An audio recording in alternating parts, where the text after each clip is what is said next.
Every time I came back from visiting my parents, I found my wife wearing perfume she never wore around me. At first, it seemed like a nice change. Then, questions turned into fear, and what I witnessed through the nanny cam left me completely paralyzed.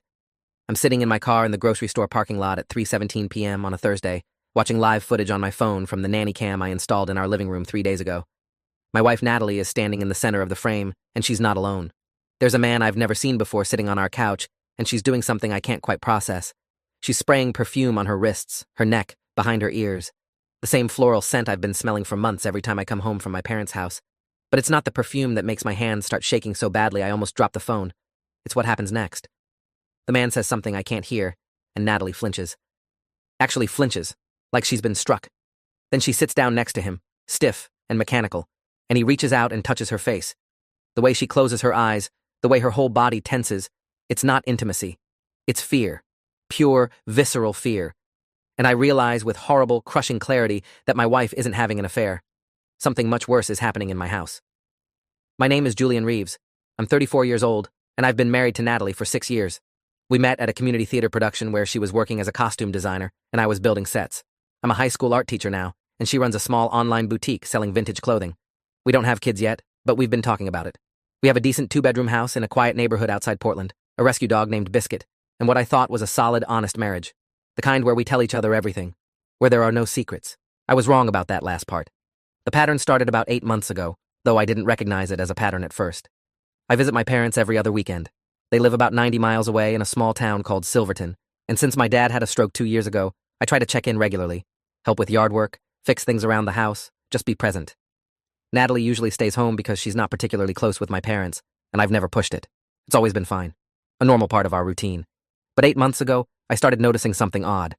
Every time I came home from those weekend visits, Natalie smelled different. Not bad, just different. Like she was wearing a perfume I'd never noticed before.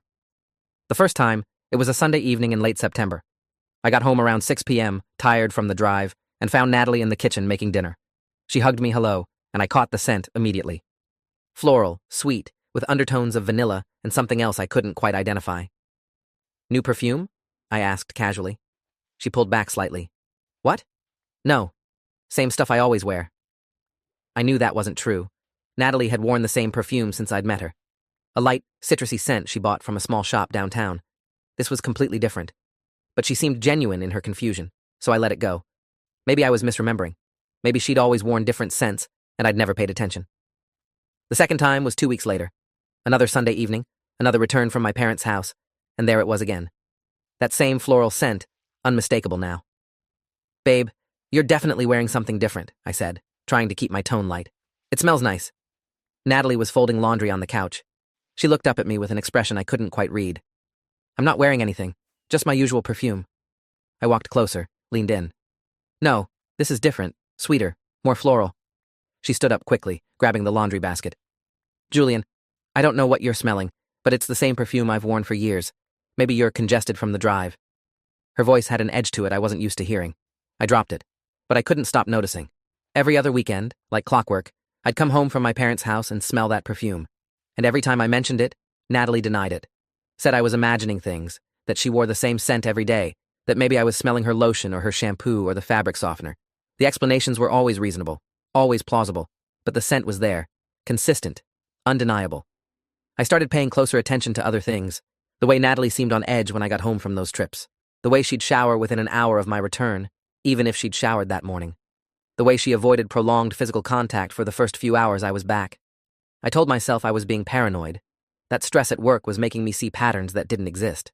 I'm an art teacher at a Title I school, and the job can be overwhelming. Budget cuts, overcrowded classes, students dealing with trauma I'm not equipped to handle. Maybe I was projecting my anxiety onto my marriage, looking for problems where there weren't any, but the perfume kept happening. December came, and with it, the holiday season. I visited my parents the weekend before Christmas to help decorate and do some shopping. When I got home Sunday night, Natalie was in the living room wrapping presents. The scent hit me the moment I walked through the door. Stronger this time, almost overwhelming. Natalie, please just tell me what perfume that is, I said, trying to keep the frustration out of my voice. I'm not judging. I just want to know. She looked up at me, and for a split second, I saw something in her eyes. Fear? Panic? It was gone so fast I couldn't be sure. Julian, I don't know what you want me to say. This is the perfume I always wear. If it smells different to you, Maybe you should see a doctor. Maybe something's wrong with your sense of smell." Her voice was calm, measured, but her hands were shaking slightly as she taped the wrapping paper. I didn't push it. Didn't want to ruin Christmas. But the comment about seeing a doctor stuck with me. What if something was wrong with me? What if I was developing some kind of neurological issue that was distorting my perception? I made an appointment with my primary care physician for early January. Dr. Lisa Nguyen had been my doctor for 8 years. She was thorough, practical, and didn't suffer fools. I explained the situation, feeling ridiculous as I described smelling a perfume my wife insisted she wasn't wearing. "Let's rule out the obvious things," Dr. Nguyen said, making notes. "Any headaches? Vision changes? Memory problems?" "No to all three." She did a neurological exam, had me follow her finger with my eyes, tested my reflexes, asked me to identify different scents from bottles she kept in her office. Everything came back normal. "Your sense of smell is fine, Julian," she said. "Probably better than average, actually. If you're consistently smelling something your wife says isn't there, either you're both perceiving the same scent differently, or something else is going on." Something else. The words hung in the air between us. I thanked her and left. January turned into February. The pattern continued. Every other weekend, I'd visit my parents. Every time I came home, Natalie would smell like that perfume. And every time I mentioned it, she'd deny it. But other things started happening too. Small things I might not have noticed if I wasn't already on edge. I'd come home and find Natalie had rearranged furniture. Just slightly. The couch moved a few inches to the left. The coffee table angled differently. The decorative pillows arranged in a pattern she never used. When I asked about it, she'd say she was redecorating, trying new layouts, keeping things fresh. Reasonable explanations. Always reasonable. Then there were the phone calls. I'd walk into a room and Natalie would be on her phone, and the moment she saw me, she'd end the call. "Wrong number," she'd say, or "spam call," or "just my mom, I'll call her back later." But her mom lived in Arizona, and they talked maybe once a month. The frequency didn't match. Neither did the look on Natalie's face when she ended those calls. Guilty. Afraid. I started to wonder if she was having an affair. The thought made me physically sick, but it was the only explanation that made sense. The perfume, the phone calls, the way she seemed different on the weekends I was gone. I didn't want to believe it. Natalie wasn't that person. We'd been together for 8 years, married for 6. We'd built a life together. But people changed. People lied. I decided to test my theory. In early March, I told Natalie I was visiting my parents for the weekend, like usual. But instead of driving to Silverton, I drove to a hotel about 20 miles away. Checked in under my name, spent Saturday watching TV and feeling like a terrible person for lying to my wife. Sunday morning, I drove home earlier than usual. Around 10 a.m. instead of my typical 6 p.m., I wanted to see if anything was different, if she'd be caught off guard. When I walked through the front door, Natalie was in the kitchen making coffee. She looked up, startled. "Julian? You're home early." "Dad wasn't feeling well. Didn't need as much help as I thought." I lied. She nodded, but I could see tension in her shoulders. And there it was. That perfume. At 10 in the morning. Strong and unmistakable. "Why are you wearing perfume this early?" I asked, trying to sound casual. "I always wear perfume," she said quickly. "No, you don't. Not on Sunday mornings when you're just hanging around the house." She set down her coffee mug, and I saw her hands were trembling. "Julian, what is this? Are you accusing me of something?" The question threw me. I wasn't ready to accuse her of anything. Didn't have proof. Just suspicions, and a scent that shouldn't have been there. "I'm not accusing you. I'm just confused. You're acting different. You smell different every time I come home from my parents' house. You're on your phone constantly. You're rearranging furniture. Something's going on, and I need you to tell me what it is." Natalie's face went pale. For a moment, I thought she was going to confess. Going to tell me everything. Instead, she started crying. "I can't do this," she whispered. "Can't do what?" "Natalie, talk to me." She shook her head, walked out of the kitchen, and locked herself in our bedroom. I stood there for 20 minutes, knocking on the door, asking her to let me in. She didn't respond. Eventually, I gave up and went to sleep on the couch. That night, I lay awake thinking about what to do. Confront her more directly? Hire a private investigator? Check her phone? Every option felt like a betrayal of trust, but so did ignoring what was clearly happening. Around 2 a.m., I made a decision. I was going to install a camera. Just one. Something small and discreet. I'd set it up before my next trip to my parents' house and see what happened when I was gone. The thought made me feel sick. I'd become the kind of person who spied on his wife. But I needed to know. The not knowing was worse than any truth could be. I found the camera online. A nanny cam disguised as a digital alarm clock. It was $140, had motion detection, live streaming capability, and could store up to 64 hours of footage. I ordered it with overnight shipping. It arrived on Wednesday. That evening, while Natalie was out meeting a friend for dinner, I set it up on the bookshelf in our living room, angled it so it captured the couch, the front door, most of the room, synced it to an app on my phone, tested it to make sure the video quality was clear and the audio worked. Then I deleted the app from my phone's home screen and buried it in a folder where Natalie would never think to look. I felt like a criminal, like I was planting evidence instead of just trying to uncover truth. But I was committed now. The following weekend, I told Natalie I was visiting my parents again. She nodded, didn't ask questions, seemed almost relieved I'd be gone. I left Saturday morning, drove to Silverton, actually spent the day with my parents this time because the lying was eating me alive. That night, around 9 p.m., I opened the camera app on my phone. The living room was empty. Lights on, but no Natalie. I watched for 30 minutes. Nothing happened. I checked again at 11 before going to sleep at my parents' house. Still nothing. Sunday morning, I checked at 8 a.m. Natalie was on the couch reading a book. Normal. Completely normal. I started to feel stupid. Maybe there was no affair. Maybe I'd invented the whole thing in my paranoid mind. Then, at 10:30 a.m., the front door opened. A man walked in. I didn't recognize him. He was maybe 40, average height, wearing jeans and a button-down shirt. Dark hair, glasses, completely unremarkable. He walked into the living room like he owned the place. Natalie stood up from the couch, and I expected her to hug him, kiss him, something that would confirm the affair I'd convinced myself was happening. Instead, she just stood there, frozen. The man said something I couldn't hear clearly through the audio. Natalie nodded. Then he walked to our bookshelf, pulled out a bottle of perfume I'd never seen before, and handed it to her. My stomach dropped.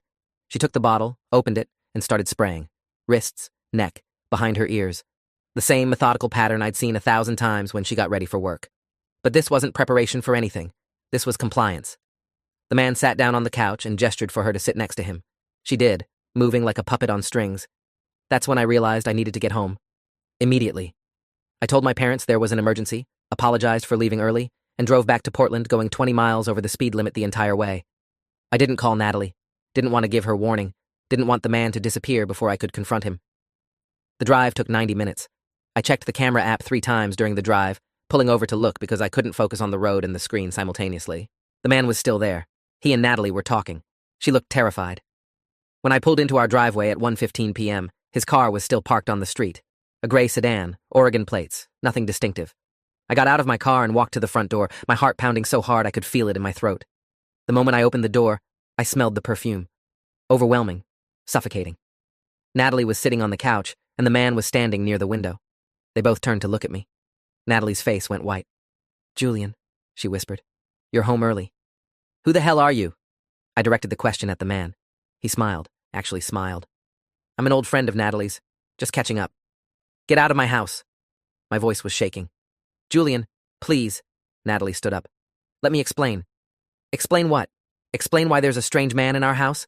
Explain why you're wearing perfume you've been lying to me about for 8 months? Explain any of this, Natalie, because I'm about 2 seconds from calling the police." The man's smile faded. "That won't be necessary. I'll go. But Natalie, we'll talk later." He walked past me toward the door, and every instinct told me to grab him, to not let him leave. But I let him go. Heard his car start, heard him drive away. Then I turned to my wife. "Start talking, right now." Natalie collapsed onto the couch, shaking so hard she could barely get words out. "His name is Philip Dorsey. We grew up together, in foster care." I knew Natalie had been in the system as a kid. She'd told me early in our relationship that her biological parents lost custody when she was 7, that she'd bounced between foster homes and group homes until she aged out at 18.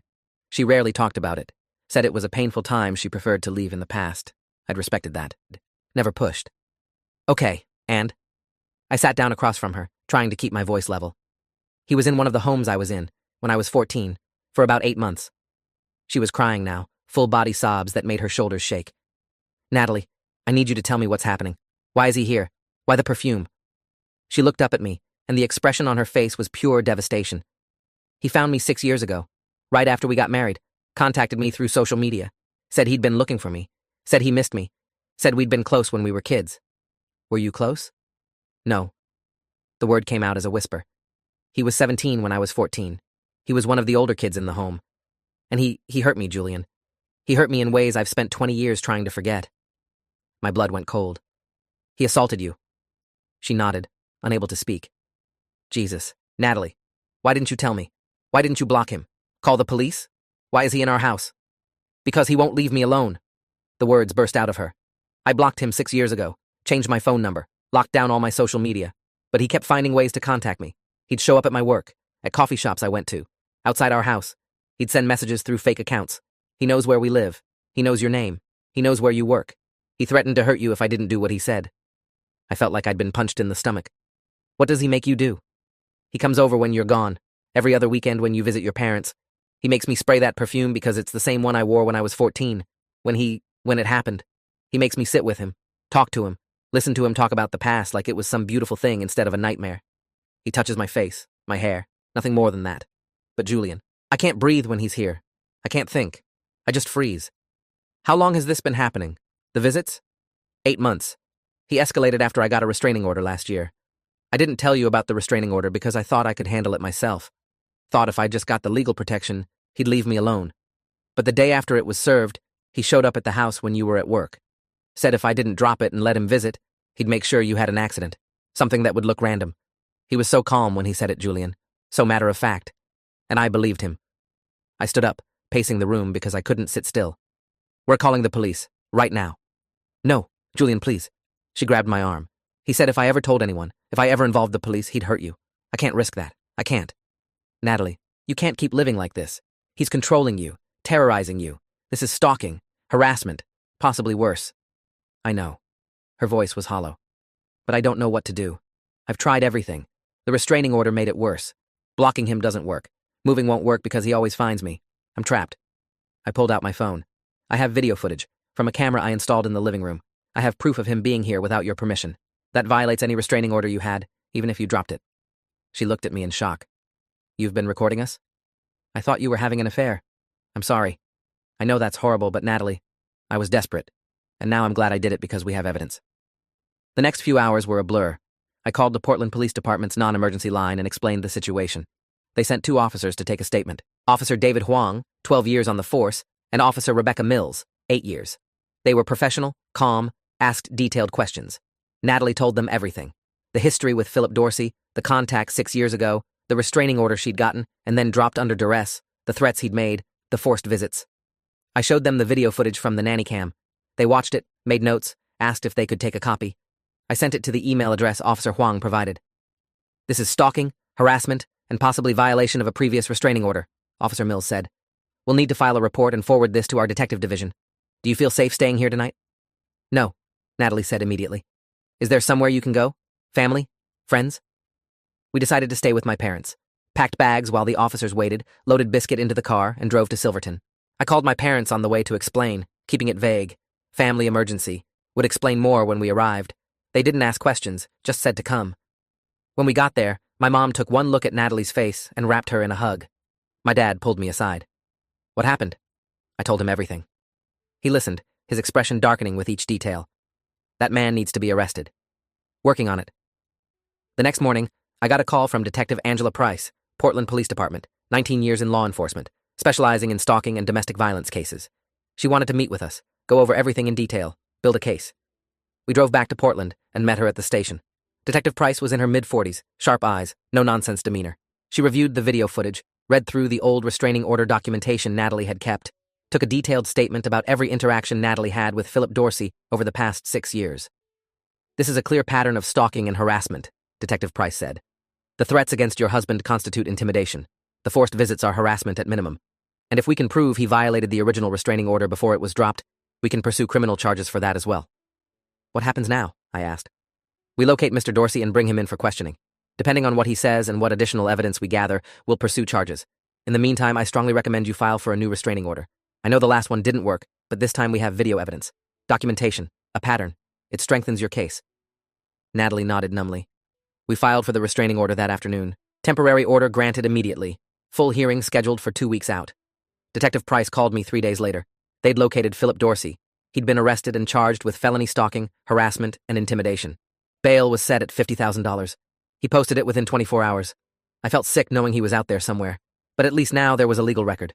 Documentation. A paper trail. The restraining order hearing was on a Friday morning. We showed up at the courthouse with Detective Price and a lawyer Natalie had hired, Karen Sloan, 15 years specializing in restraining orders and domestic violence cases. Philip Dorsey showed up with his own lawyer. I saw him across the courtroom and felt rage I'd never experienced before. He looked so ordinary, so unremarkable. You'd never know what he was capable of just by looking at him. The judge, Honorable Thomas Brennan, reviewed the evidence, the video footage, the police reports, Natalie's testimony about the years of harassment. Philip's lawyer tried to argue that the visits were consensual, that Natalie had invited him, Karen Sloan destroyed that argument with the video showing Natalie's fear, her body language, the way she complied like someone under duress. Judge Brennan granted a 5-year restraining order. Philip Dorsey was ordered to stay at least 500 yards away from Natalie, from me, from our home, and from Natalie's workplace. Any contact would result in immediate arrest. But the restraining order didn't stop him. 2 weeks later, Natalie got an email from a fake account. "This isn't over. I'll always find you." She forwarded it to Detective Price immediately. They tracked the IP address to a library computer Philip had used, added it to the evidence file. The following week, a package arrived at our house. No return address. Inside was a bottle of that perfume, the same one he'd made Natalie wear. And a note. "You can't keep me away." We called the police. They collected the package as evidence. Detective Price told us they were building a case for violation of the restraining order, but they needed more concrete proof it was him. The emails could theoretically be sent by anyone using his identity. The package had no fingerprints. I started carrying a panic button app on my phone. Detective Price had recommended it. One press would alert 911 and send our location. Natalie had one too. We installed a full security system at the house.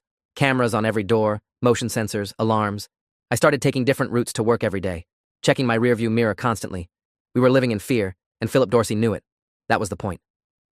3 weeks after the restraining order was granted, I was leaving school at 4:30 p.m. when I saw him. Philip Dorsey, standing in the parking lot next to my car. 500 yards. He was supposed to stay 500 yards away. I was maybe 100 feet from him. I pulled out my phone and called 911 while simultaneously hitting the panic button app. "This is Julian Reeves. There's a man violating a restraining order. He's in the parking lot of Lincoln High School. I need police here now." Philip saw me on the phone and didn't run, just stood there, smiling, like this was a game. Police arrived within 4 minutes. School security had already approached him, told him to leave. He'd refused. Officer Huang was one of the responding officers. He recognized me from the original report. "Mr. Reeves, is this the individual from the restraining order?" "Yes, Philip Dorsey." They arrested him on the spot. Violation of a restraining order. This time bail was set at $100,000. He posted it again. I couldn't understand how he had that kind of money. Detective Price told me he worked as a freelance IT consultant, made decent money. No wife, no kids, lived alone in an apartment across town. His entire life seemed to revolve around tormenting Natalie. The trial for the stalking charges was scheduled for 3 months out. In the meantime, Philip violated the restraining order 2 more times, once by sending a letter to Natalie's parents' house in Arizona.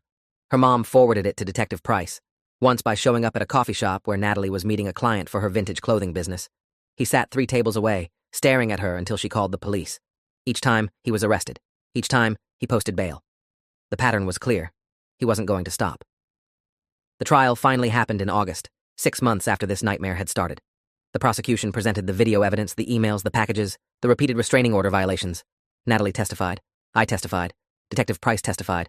Philip's defense was that he'd been trying to reconnect with an old friend who was important to him, that he hadn't meant any harm, that the relationship had been consensual when they were younger. Karen Sloan stood up during cross-examination and asked him directly, "Mr. Dorsey, Natalie was 14 years old when you were 17. You were both in foster care. You had a position of power as an older kid in the home. Did you engage in sexual contact with her?" "We had a relationship," he said. "She was a willing participant. A 14-year-old cannot consent to a 17-year-old in a position of authority. What you're describing is sexual assault of a minor." His lawyer objected. The judge sustained it. But the jury had heard enough. They deliberated for 6 hours, came back with a guilty verdict on all counts: felony stalking, harassment, intimidation, and multiple counts of violating a restraining order. Sentencing was set for a month later. Philip Dorsey was remanded into custody. No bail this time. I watched them handcuff him and lead him out of the courtroom, and I felt something release in my chest. Relief. Actual relief. Sentencing day came in September. Judge Brennan reviewed the case, the evidence, the pattern of escalating behavior. He sentenced Philip Dorsey to 8 years in prison with a possibility of parole after 5. Upon release, he'd be required to register as a sex offender based on the assault when Natalie was a minor. A permanent restraining order was issued. If he ever contacted Natalie again after his release, he'd face additional criminal charges. Judge Brennan looked directly at Philip Dorsey and said, "Your actions have caused immeasurable harm to the victim in this case. You've demonstrated a pattern of manipulation, control, and violence that cannot be tolerated in a civilized society. I hope you use your time in prison to reflect on the damage you've done and to seek help for whatever compels you to terrorize another human being." We walked out of the courthouse into bright September sunshine. Natalie was crying, but this time it wasn't fear. It was relief. We went home to our house, to Biscuit, to our life. That night, Natalie threw away the bottle of perfume Philip had sent. We burned the note together in our fireplace. Then she went through her closet and found every item of clothing she associated with him, with that time in foster care, with the fear she'd carried for 20 years. We drove to a donation center and left it all there. "I don't want any of it," she said. I want to start over. We can start over, I told her. We can build something new. The next few months were about healing. Natalie started seeing a therapist, Dr. Michaela Sutton, who specialized in trauma and PTSD. The sessions were hard. Natalie would come home exhausted, emotionally drained, sometimes angry at the world, and sometimes just sad.